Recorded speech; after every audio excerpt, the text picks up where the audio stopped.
Hello dears, അപ്പൊ നമ്മൾ ഏവരും കാത്തിരിക്കുന്ന നമ്മുടെ +1 ഇംപ്രൂവ്മെന്റിന്റെ റിസൾട്ടുമായി ബന്ധപ്പെട്ട അപ്ഡേറ്റ് ആണ്. അപ്പം ഈ 3 ലിങ്കുകൾ ഇതിനകത്ത് ഞാൻ ഇത് കമന്റ് ബോക്സിൽ വെക്കാം. അപ്പൊ നിങ്ങൾ അതിലേക്ക് ക്ലിക്ക് ചെയ്ത് കഴിഞ്ഞാൽ നേരെ നിങ്ങൾക്ക് ഈ ലിങ്കിലോട്ട് എത്താം.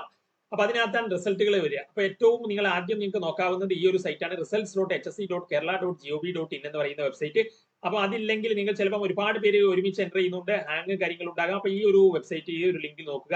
അതില്ലെങ്കിൽ ഇതിൽ നോക്കുക. അപ്പം ഇത് കമന്റ് ബോക്സിൽ വെക്കാം, നേരെ അതിലേക്ക് ക്ലിക്ക് ചെയ്താൽ മതി ഓരോന്നിലും.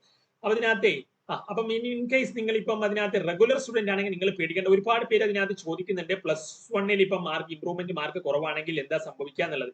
അത് കുഴപ്പമില്ല. നിങ്ങൾ റെഗുലർ സ്റ്റുഡന്റ് ആണെങ്കിൽ നിങ്ങൾക്ക് അതിന്റെ ബാക്കി ഇപ്പൊ +1 മാർക്ക് കുറവാണെങ്കിലും ഇംപ്രൂവ്മെന്റ് എഴുതിയിട്ട് മാർക്ക് കിട്ടിയില്ലെങ്കിലും +2 ഇനി അതിന്റെ ബാക്കി കിട്ടിയിട്ടുണ്ടെങ്കിൽ 2 കൂടി 36 പ്രാക്ടിക്കൽ ഉള്ള സബ്ജക്റ്റില്, അല്ലെങ്കിൽ 48 ഉള്ളതാണെങ്കിൽ അങ്ങനെ പ്രാക്ടിക്കൽ ഉള്ള സബ്ജക്ട് 36 കിട്ടിക്കഴിഞ്ഞാൽ നിങ്ങൾ പാസ്സാകും സയൻസ് സബ്ജക്റ്റുകളിൽ. അപ്പൊ സയൻസ് അല്ലാത്തതാണെങ്കിൽ നിങ്ങൾക്ക് 48 വേണ്ടതിൽ അങ്ങനെ കിട്ടുക. അപ്പം എന്തായാലും +2 മാർക്ക് കൂടി കിട്ടിക്കഴിഞ്ഞാൽ നിങ്ങൾക്ക് അറിയാൻ പറ്റും. അതല്ല ഇനിയിപ്പോ സേ എഴുതിയ കമ്പാർട്ട്മെന്റൽ സ്റ്റുഡൻസ് ആണ്, നിങ്ങൾ +1 മാർക്ക് കുറവ്, അങ്ങനെ +1 ഫോക്കസ് ചെയ്താണ് പഠിച്ചത്, അല്ലെങ്കിൽ നിങ്ങൾക്ക് +1 വേണം +2 മാർക്ക് വേണം, അങ്ങനെയൊക്കെയാണെങ്കിൽ നിങ്ങൾ +1 മാർക്ക് കുറഞ്ഞാലും നിങ്ങൾ പേടിക്കേണ്ട.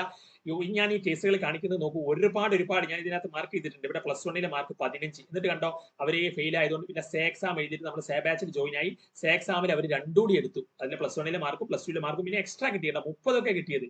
അപ്പൊ അതുകൊണ്ട് തന്നെ ഒത്തിരി കേസുകൾ കണ്ടില്ലേ. ഈ കേസുകൾ 16 മാർക്ക് +1 അങ്ങനെ ഫെയിൽ ആയി, +2 കണ്ടോ 40 അറൗണ്ട് മാർക്ക് നമ്മുടെ സേ ബാച്ചിൽ കിട്ടി.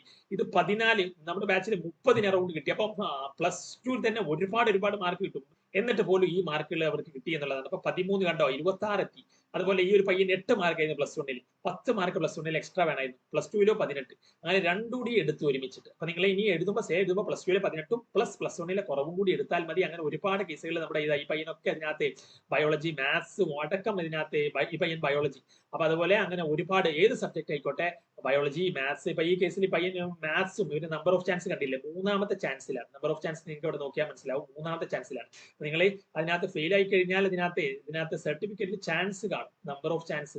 അപ്പൊ ഇത് 3ാമത്തെ ചാൻസിലാണ്. ഇവന് നമ്മുടെ ബാച്ചിൽ അതിനകത്ത് ഇവന് ലേറ്റ് ആയിട്ട് ആദ്യം തന്നെ ജോയിൻ ആയിരുന്നെങ്കിൽ ഫസ്റ്റ് ടൈം തന്നെ പാസ്സായി പോവായിരുന്നു. കാരണം നമ്മുടെ കേസിൽ ഒരുപാട് പേര് ഇതിനകത്ത് നല്ല മാർക്ക് ഫസ്റ്റ് ടൈം തന്നെ എത്തിയിട്ടുണ്ട്, മനസ്സിലായി.